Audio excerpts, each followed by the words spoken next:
വെള്ളാപ്പള്ളിയുടെ വിദ്വേഷ പ്രസംഗത്തിൽ നടപടി വേണം. സിറാജ് ഡെയിലി പ്രസിദ്ധീകരിച്ചത്.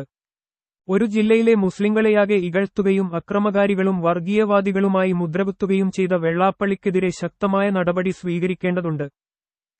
മലപ്പുറം ജില്ലാ രൂപവത്കരണ കാലം തൊട്ടേ 5.5 പതിറ്റാണ്ടായി കേട്ടുവരുന്നതും കേരളീയ സമൂഹം ചവച്ചുതുപ്പിയതുമായ ആരോപണങ്ങളുടെ ആവർത്തനമാണ് SNDP യോഗം നേതാവ് വെള്ളാപ്പള്ളി നടേശൻ മലപ്പുറത്തെ ചുങ്കതറയിൽ കഴിഞ്ഞ ദിവസം നടത്തിയത്. മലപ്പുറം പ്രത്യേക രാജ്യമാണ്. പ്രത്യേകതരം ആളുകളുടെ സംസ്ഥാനമാണ്. ഈഴവർ ഭയപ്പാടോടെയാണ് അവർക്കിടയിൽ ജീവിക്കുന്നത്. ഈഴവർക്കവിടെ സ്വതന്ത്രമായി അഭിപ്രായം പറയാനോ സ്വതന്ത്രമായി വായു ശ്വസിക്കാനോ ആകുന്നില്ല എന്നിങ്ങനെ പോകുന്നു വെള്ളാപ്പള്ളിയുടെ വിദ്വേഷ പരാമർശങ്ങൾ. മുസ്ലിങ്ങൾ തീവ്രവാദികളും പരമവിദ്വേഷികളുമാണെന്ന സംഘപരിവാർ ആരോപണങ്ങളിൽ നിന്നു കടമെടുത്ത വാക്കുകൾ. മലപ്പുറത്ത് ഹിന്ദുക്കൾക്ക് ഭൂമി വാങ്ങാൻ അവകാശമില്ല. അവരെ കച്ചവടം ചെയ്യാൻ അനുവദിക്കുന്നില്ല. ഹിന്ദുക്കളെ ആക്രമിക്കാൻ കത്തി കൈവശം വെക്കുന്നവരാണ് മലപ്പുറത്തെ മുസ്ലിങ്ങൾ. പാകിസ്ഥാൻ തീവ്രവാദികളുടെ താവളമാണ് താനൂർ കടപ്പുറം. മലപ്പുറം ജില്ല രൂപവൽകൃതമായാൽ അതൊരു കൊച്ചു പാകിസ്ഥാനായി മാറും. അമുസ്ലിങ്ങളെ മതപരിവർത്തനം നടത്തി മുസ്ലിങ്ങളാക്കുന്ന സ്ഥാപനം നടത്തി വരുന്നുണ്ട് മലപ്പുറത്തെ പൊന്നാനിയിൽ.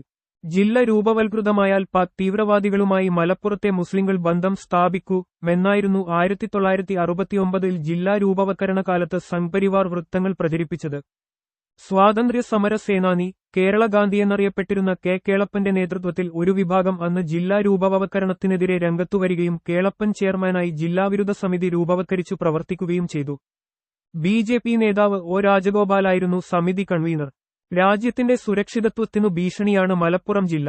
കിഴക്കൻ പാകിസ്ഥാനും പടിഞ്ഞാറൻ പാകിസ്ഥാനും പോലെ തെക്കൻ പാകിസ്ഥാനായി മാറും മലപ്പുറമെന്നായിരുന്നു കേളപ്പൻ പ്രചരിപ്പിച്ചത്. പിന്നീട് മേനകാഗാന്ധി, സുബ്രഹ്മണ്യൻ സ്വാമി തുടങ്ങി BJP നേതാക്കളും CPM നേതാവ് VS അച്യുതാനന്ദൻ പോലും ഏറ്റുപിടിച്ചു മലപ്പുറം വിരുദ്ധ പ്രചാരണം. എന്നാൽ മതമൈത്രിയുടെയും സൗഹൃദത്തിന്റെയും കഥകൾ മാത്രമേ എക്കാലവും മലപ്പുറത്തിനു പറയാനുള്ളൂ. മുസ്ലിങ്ങൾ ഇതര മതസ്ഥരുമായും മറിച്ചും അതീവ സൗഹാർദ്ദത്തിലാണ് ജില്ലയിൽ ജീവിച്ചു വരുന്നത്. 2018 ഇരുവൃക്കകളും തകരാറിലായ ജില്ലയിലെ കാളികാവ് സ്വദേശി ദീപേഷ് എന്ന ഹൈന്ദവ സുഹൃത്തിനു ചികിത്സാ ചെലവ് സ്വരൂപിക്കാൻ കാളികാവ് മഹല്ല് കമ്മിറ്റി മതപ്രഭാഷണം സംഘടിപ്പിച്ച ചരിത്രം മലപ്പുറത്തിനുണ്ട്. ജില്ലയിൽ മൂന്നാക്കൽ പള്ളി മതമൈത്രിയുടെ പ്രതീകമാണ്. ഇവിടെ നിന്നു വിതരണം ചെയ്യുന്ന അരികൊണ്ടാണ് മതജാതി വ്യത്യാസമില്ലാതെ സമീപത്തെ 3 പഞ്ചായത്തുകളിലെ വീട്ടുകാരും ഭക്ഷണം പാകം ചെയ്യുന്നത്. റമസാനിൽ വിവിധ ക്ഷേത്രങ്ങളിൽ സംഘടിപ്പിച്ചുവരുന്ന നോമ്പ് തുറ ജില്ലയിലെ ഹൈന്ദവ സുഹൃത്തുക്കൾക്കു മുസ്ലിങ്ങളെക്കുറിച്ചുള്ള കാഴ്ചപ്പാടും സൗഹൃദവും വിളിച്ചറിയിക്കുന്നതാണ്. തെക്കൻ ജില്ലകളിൽ നിന്നു ജോലി, ബിസിനസ് ആവശ്യാർത്ഥം മലപ്പുറത്തെത്തിയ നിരവധി അമുസ്ലിം സുഹൃത്തുക്കൾ മലപ്പുറത്തെ മുസ്ലിങ്ങളിൽ നിന്നനുഭവിച്ച സ്നേഹത്തിന്റെ കഥകൾ വിളിച്ചു പറഞ്ഞിട്ടുണ്ട്. മലപ്പുറത്തിന്റെ നന്മ കണ്ട് നാട്ടിലേക്ക് മടങ്ങാതെ ജില്ലയിൽ സ്ഥിരതാമസമാക്കിയവരും നിരവധി. മലപ്പുറത്തുകാരുടെ സ്നേഹവും സഹായ മനസ്ഥിതിയും പ്രത്യേകം എടുത്തുപറഞ്ഞാണ് ജില്ലാ കലക്ടറായിരുന്ന VR പ്രേംകുമാർ 2023 ജില്ലയോട് വിടപറഞ്ഞത്. EMSും K ദാമോദരനും പ്രസിദ്ധ കവികളും സാഹിത്യകാരന്മാരുമായ വള്ളത്തോളും ഇടശ്ശേരിയും പൂന്താനവും ഉറൂബും പിറന്ന നാടാണ് മലപ്പുറം. ഇടകലർന്നു നിൽക്കുന്ന കേരളത്തിന്റെ സാംസ്കാരിക അടയാളങ്ങളായ തുഞ്ചൻ മണ്ണും മാമാങ്കം നടന്ന തിരുനാവായിയും ആയുർവേദത്തിന്റെ കോട്ടക്കലും മമ്പുറം മകാമും മോയിൻ കുട്ടിവൈദ്യർ സ്മാരകവും ജില്ലാ മതസൗഹാർദ്ദത്തിന്റെ ഭൂമികയാണെന്നു സാക്ഷ്യപ്പെടുത്തുന്നു. ബ്രിട്ടീഷുകാർക്കെതിരെ രാജ്യത്തിന്റെ സ്വാതന്ത്ര്യത്തിനുവേണ്ടി സധീരം പോരാടി രക്തസാക്ഷിത്വം വരിച്ച ദേശസ്നേഹികളുടെ നാട് കൂടിയാണിത്. ദേശീയ സമരത്തെ ഒറ്റുകൊടുത്തു വെള്ളിക്കാശ് വാങ്ങിയ സംഘപരിവാറുകാർക്കും വെള്ളാപ്പള്ളിയെ പോലുള്ള സഹയാത്രികർക്കും മലപ്പുറം കണ്ണിലെ കരടായില്ലെങ്കിലേ അത്ഭുതമുള്ളൂ. മലപ്പുറത്തുവന്ന് ജില്ലക്കെതിരെ കടുത്ത വർഗീയ വിദ്വേഷ പ്രസംഗം നടത്തിയിട്ടും വെള്ളാപ്പള്ളിയെ ആരും കയ്യേറ്റം ചെയ്തില്ല. ശാരീരികമായി ഉപദ്രവിച്ചില്ല.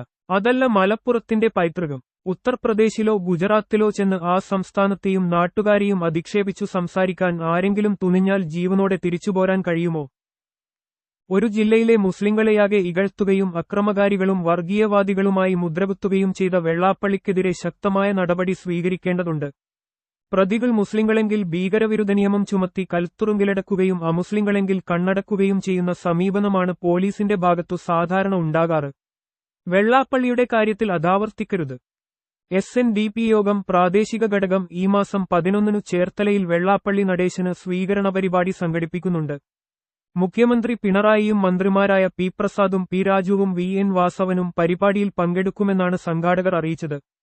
വെള്ളാപ്പള്ളിയുടെ വിദ്വേഷ പ്രസംഗത്തിന്റെ പശ്ചാത്തലത്തിൽ മന്ത്രിമാർ പ്രസ്തുത പരിപാടിയിൽ പങ്കെടുക്കരുതെന്നു ശ്രീനാരായണീയ കൂട്ടായ്മയടക്കം വിവിധ സംഘടനകളും മതേതര രാഷ്ട്രീയ പ്രസ്ഥാനങ്ങളും ആവശ്യപ്പെടുന്നു. മതേതര കേരളത്തിന്റെ വികാരം മാനിച്ചു പരിപാടിയിൽ നിന്നു മന്ത്രിമാർ പിന്മാറുകയാണ് വേണ്ടത്.